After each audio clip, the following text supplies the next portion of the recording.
आपण आज बनवणार आहोत काजू मसाला. त्यासाठी मी घेतलेला आहे कांदा आणि टोमॅटो, हे दोन्ही पण उकडून घ्यायचे. त्यासाठी आपण घेतलेला आहे खोबरं आणि काजू, हे दोन्ही साहित्य उकडून घ्यायचं. आपण आज बनवणार आहोत काजू मसाला. त्यासाठी तेल गरम करून घेतलेलं आहे. त्यामध्ये मोहरी टाकली आहे, जिरं टाकलेली आहे, दालचिनी, कर्णफूल आणि तेजपत्ता आणि टोमॅटो आणि ऑनियन प्युरी. आता हे छान परतून घ्यायचं तेल सुटेपर्यंत.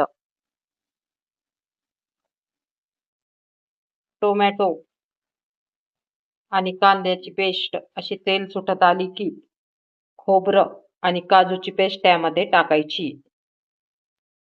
दोन्ही पेस्ट अशा मिक्स करून घ्यायच्या. परत तेल सुटेपर्यंत परतून घ्यायची.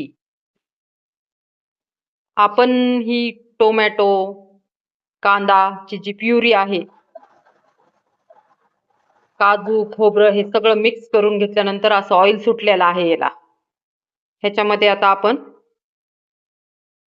लाल तिखट आणि थोडासा गरम मसाला टाकून मिक्स करणार आहोत. मसाले आणि ग्रेव्ही सगळं मिक्स केल्यानंतर असा कलर येतो. झाली आपली गरमागरम काजू मसाला. आहा, तंदूर रोटी आणि काजू मसाला. आहा.